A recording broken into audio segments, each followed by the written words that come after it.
Fuel efficient, high horsepower, everybody wants one. Those are three things you've never heard anybody say about a 1976 Buick Electra, and that is exactly why I love it. Hi, and welcome to Pomeroy's Garage. This is my 1976 Buick Electra deuce and a quarter that I bought for $2,000 Canadian. It's a 455 car, it has AC, and it has a pillarless window option, which I absolutely love. But to be honest with you, I did not want this car at all. At the time I bought this car, there was a beautiful 1972 Cadillac. It was green with a green interior, and I wanted it so bad. But once I figured out that this car was gonna go to a derby and be destroyed and smashed up, I just had to buy it. It's hard to believe that there was a time in my life where I didn't want a Buick. Because nowadays, if I see them come for sale on Marketplace, it's all I want and it's all I look for. But there was a time, and when I bought this car, that I wanted a Cadillac. But now it's so much cooler to see a Buick or an Oldsmobile or a Pontiac that has survived rather than a Cadillac. Because when you were buying a Cadillac, you were preserving it, you were taking care of it, because it was the top of the food chain, the top of the line, and everyone wanted one. So let's go over the car right now. I want to say right now that it is a driver, it is a survivor, it's not trying to be perfect, and nor would I want it to be because I live on a dirt road, and keeping a perfect car clean is really hard. But this car is just a lot of fun. It's like driving a couch, and it's a burnout machine. So without further ado, I introduce to you Larry, and it's not because of Disco Larry. The previous owner's name was Larry, and it's actually a pretty sad story, and I'll explain it to you a little later. But here it is, my 1976 Buick Electra. The first thing I want to point out is the square headlights that they put in 1976 rather than the circle ones in 75 in the previous generations. The chrome on the bumper is in really good condition. There's no rust, no pitting, nothing like that. And as well, the front badge is still there, the emblem, so that's really cool. And a couple of the ones I've seen are missing that or it's broken, so I'm glad it's still there. And then we're going to go to the side and we'll see the Buick road wheels. Believe it or not, these Buick road wheels are pretty rare and pretty expensive now. They're harder to find, and I'm glad I have them. I also have all of the center caps and everything like that. The paint is in pretty good condition. It does need a buff and polish, but you know what? I live on a dirt road, as I said again, so I'm not too worried. The top of the car is in also pretty good condition. It's lived its whole life in Ontario, so it hasn't been baked by the sun or anything like that. And I'm glad that it's still there and it's not pitting or it's not coming off, because that would really suck. My absolute favorite part of this car is how it doesn't have the pillar right here. I love the cars that don't have that. You can put the windows down and it's like having more AC, and it just looks so good. It doesn't have anything in your way. I wish they made cars like this because it just, wow, that looks amazing. And shoot, for $2,000, it's pretty complete. It even still has the side skirts on both sides, which I've seen a lot of these cars that don't have them, or they're completely rusted out. So I'm glad that Larry still has his. Moving to the back, you'll notice that, it's in pretty good condition. The bumper and the chrome is really nice, but the sore spot on this car is the Bondo in the back on the trunk, and I'm missing the filler panels. I do own a set of filler panels that I'm gonna put in, but I don't wanna put those in until I get a new trunk. Do you know how hard it is to find a trunk for this car? I cannot find it whatsoever. I've checked everywhere in the States and they just don't have it. So if you're a viewer and you know where a trunk would be for this car, please let me know, because I have to have it, I want it, I need it. Here are my filler panels. As you can see, they just need to be painted, but I do have them all, which I'm really happy about. And then some other miscellaneous headlights and stuff like that. But I'm really happy I have those filler panels. I just really need a trunk.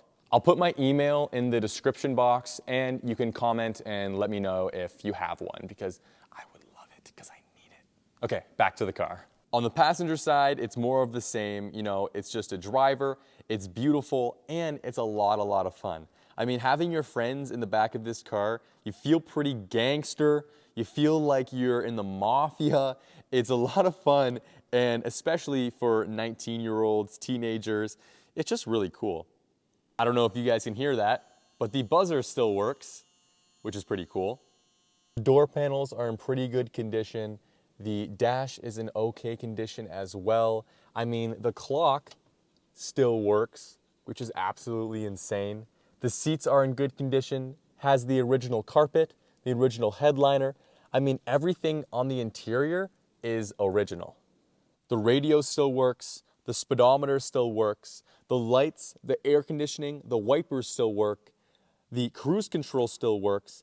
I mean, what more could you ask for on a 49-year-old car?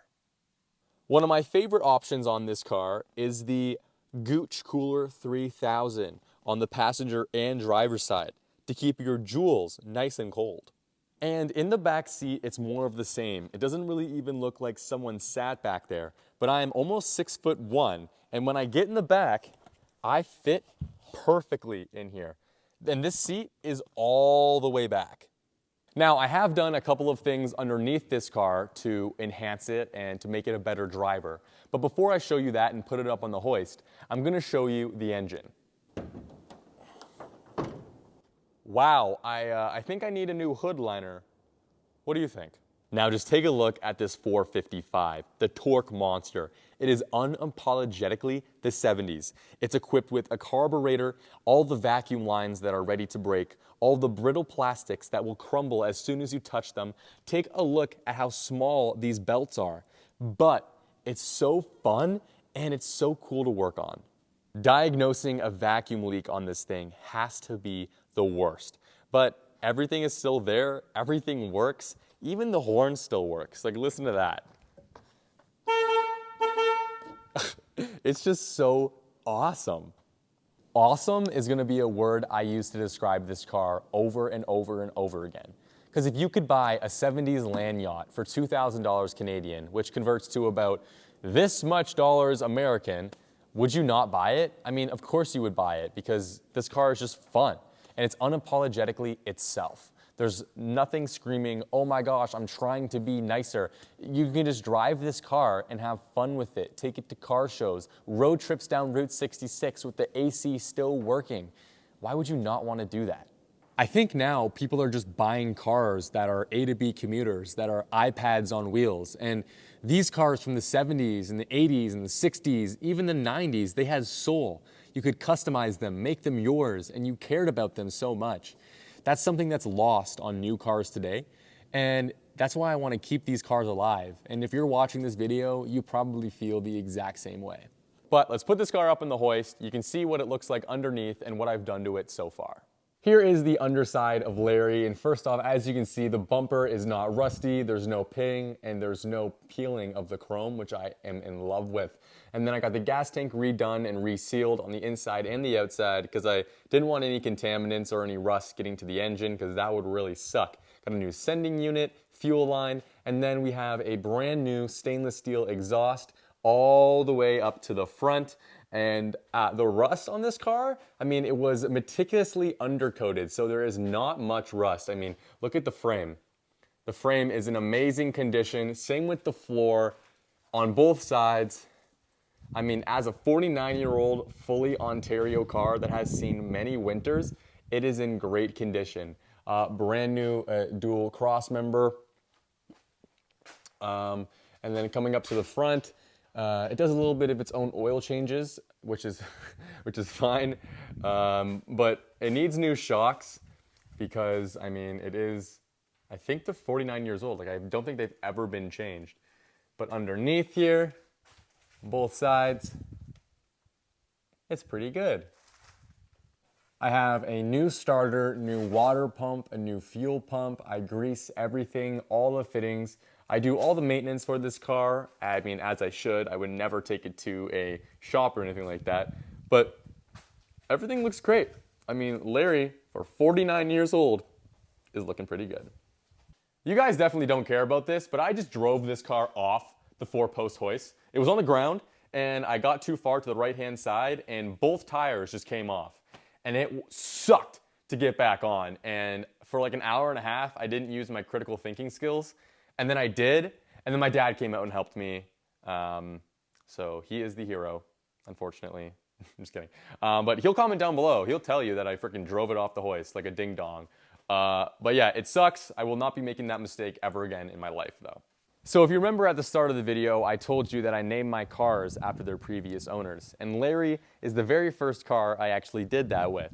And the reason is kind of sad, but I like to know that it kind of pays tribute to the original owner. So the original guy who owned this car, he was a total car nut and he loved cars. And he had a 70 Barracuda convertible, he had an Impala, like all these really cool cars. And he owned this. And living in Ontario, you know, you have to shovel your snow.